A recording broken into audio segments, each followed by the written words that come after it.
El sommelier Carlos Mercado me enseñó en unos pocos minutos algunos secretos para aprender a maridar diferentes tipos de cerveza. La experiencia cambia por completo cuando combinas tu cerveza con platillos que le van mejor. Si no me creen, vean esto.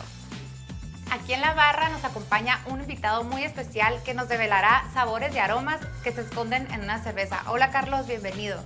Hola, ¿qué tal Andrea Susana? Muchas gracias por invitarme y feliz de estar aquí contigo y con el equipo de Constellation Brands. Muchas gracias por estar aquí, el gusto es nuestro. Primero que nada, me gustaría saber cuál es el rol de un sommelier y cómo se llega a tener esta profesión. Mira, el sommelier es un profesional de la gastronomía que sirve de puente entre quienes producen y quienes consumen una bebida. Es un especialista que sabe de cervezas y de todo el entorno gastro-cervecero.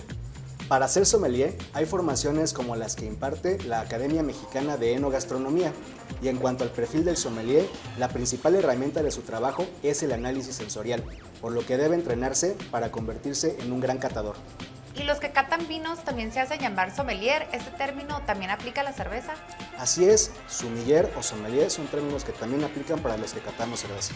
Hecha esta introducción, me encantaría que nos regales una clase express que sirva luego para otra sorpresa que tenemos. Ya les contaré. La idea es aprender las reglas del maridaje entre cerveza y alimentos, también aprender a servirla. En definitiva, a beber con más conocimiento y responsabilidad, ¿no es así? Por supuesto. Y mira, hablando de maridaje, la primera gran regla que orienta una cata de cerveza es la de la intensidad. Por ejemplo, si vamos a comer un alimento intenso, picante, ¿cómo qué te gusta? Unos tacos con salsa de chile habanero. En ese caso te recomiendo una cerveza tan intensa con características que empaten con el platillo en cuestión. Con base a esa regla, Carlos, ¿qué alimentos irían con una modelo especial? Mira, la modelo especial te recomiendo maridajes que sean de mariscos o pescados, como sushi.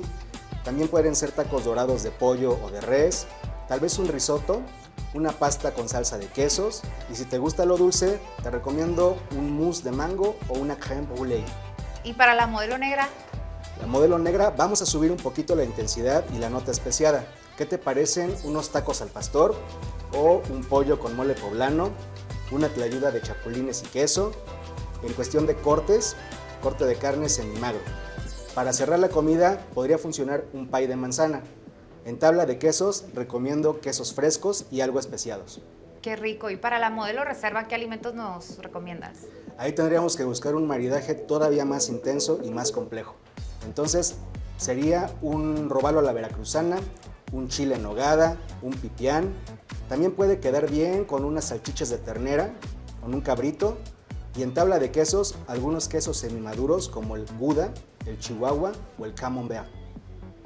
Oye, Carlos, cuéntame un poquito a qué temperatura se toma la cerveza. Para degustar correctamente una cerveza, yo recomiendo servirlas entre los 5 y 8 grados centígrados. Aprovecho para contarles algunos datos sobre dos de estas cervezas que vamos a catar hoy. Una modelo negra es una lager de estilo Múnich y de color oscuro. Tiene 5.3% de alcohol, un sabor más equilibrado, aroma frutal ligero de plátano y manzana, notas de malta caramelo y malta tostada.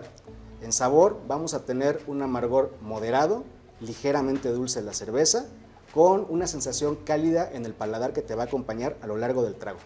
Ahora la modelo reserva. Esta va a ser una cerveza de color dorado intenso, con un aroma a cocoa y notas dulces. Un sabor con un perfil muy particular de bourbon, notas amieladas, a roble y cacao otra vez. Muy bien, Carlos. Tengo una duda. La espuma, ¿qué tan importante es en una cerveza? Qué bueno que me haces esa pregunta, Andrea Susana, y es muy importante que nuestros amigos sepan que todas las cervezas deben llevar espuma. También se conoce como cabeza, corona o giste, y es una de las partes más importantes de la cerveza, y no solo por estética, sino porque también ayuda a preservar y conservar notas de aroma y de sabor a lo largo del tiempo que estás degustando la bebida. En fin, me encantó aprender contigo un poquito más de cerveza. Muchas gracias, Carlos Mercado, por acompañarnos el día de hoy. Busca qué platillo le va mejor a tu bebida favorita, o al revés, qué bebida le va mejor a tu comida.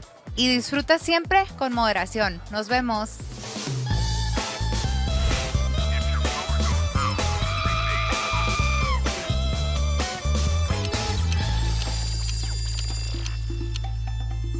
Gracias por ver el programa. Si te gustó, suscríbete a este canal y activa las notificaciones. Muy pronto habrá un nuevo video en Conexión CBI.